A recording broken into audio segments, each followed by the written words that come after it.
सान्दिरिबाजारी विधानसभा सेन्टार जुलाइबारि विधानसभा सेन्टार बीजेपी इंगिचंजा कैंडिडेट बरमगोनां बिप्लब कुमार देव गोबां बुते कप्लाई मानती कौथुमनि बसकांगो खुखेंका मंत्री शुक्लाचरण नवातिया 2024 ভারতবর্ষের একটা সর্বশ্রেষ্ঠ একটা গণতান্ত্রিক নির্বাচন। এই নির্বাচনকে কেন্দ্র করে আমাদের ত্রিপুরা দুটি আসন রয়েছে। এই দুটি আসনে আমাদের পশ্চিম ত্রিপুরা আসনের জন্য আমাদের ভারতীয় জনতা পার্টি এবং আইপিএফটি ত্রিপুরা মথা 3 দলের মনোনীত প্রার্থী আমাদের প্রাক্তন রাজ্যের মাননীয় মুখ্যমন্ত্রী বিপ্লব কুমার দেব মহোদয় এবং পূর্ব ত্রিপুরা আসনের জন্য আমাদের ভারতীয় জনতা পার্টির মনোনীত প্রার্থী এবং আইপিএফটি ত্রিপুরা মথার সমর্থিত প্রার্থী আমাদের রাজ পরিবারের সদস্য কীর্তি সিং দেববর্মা মহোদয়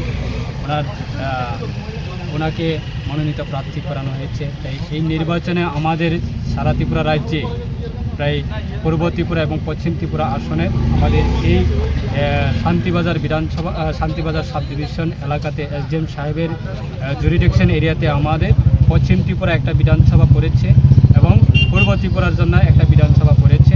আমাদের দুটি বিধানসভা শান্তিবাজার বিধানসভা কেন্দ্র এবং জুলাইবাড়ি বিধানসভা কেন্দ্র, এই দুইটি বিধানসভা কেন্দ্রে লোকসভা নির্বাচনের গণনা কেন্দ্র হচ্ছে আমাদের শান্তিবাজার এসডিএম সাহেবের এয়ারোর অফিসে।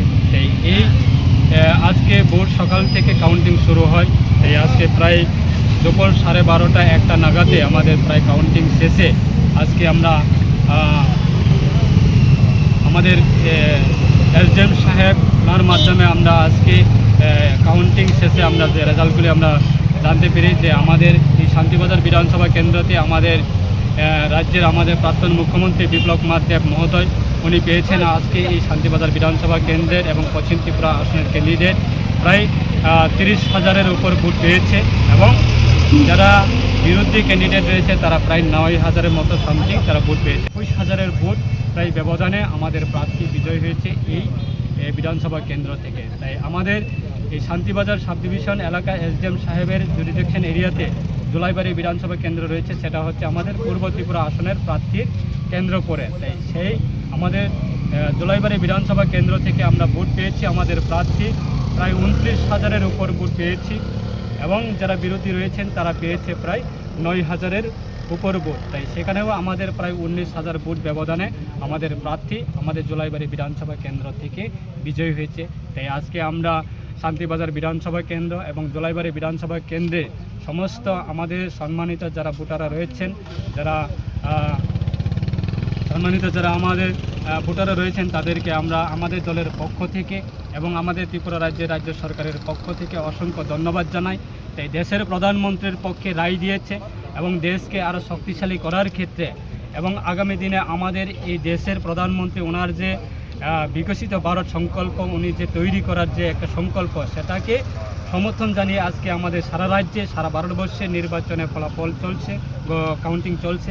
তাই আশাবাদী আমাদের ভারতবর্ষে প্রধানমন্ত্রী তৃতীয়বারের জন্য প্রধানমন্ত্রী নরেন্দ্র মোদীও হবে।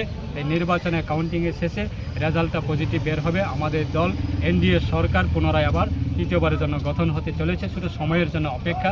তাই আমাদের রাজ্যের প্রত্যেকটা ব্যক্তিকে এবং প্রত্যেকটা আমাদের রাজ্যের পুলিশ প্রশাসন থেকে শুরু করে রাজ্য সরকারের প্রত্যেকটা কর্মচারী এবং প্রত্যেকটা আমাদের রাজ্যের প্রত্যেকটা সাংবাদিক বন্ধুগণ যারা রয়েছেন আমরা প্রত্যেককে আমরা আমাদের দলের পক্ষ থেকে এবং রাজ্য সরকারের পক্ষ থেকে এবং এনডিএ দলের পক্ষ থেকে আমরা অসংখ্য ধন্যবাদ জানাই। সকলকে নমস্কার জানাই।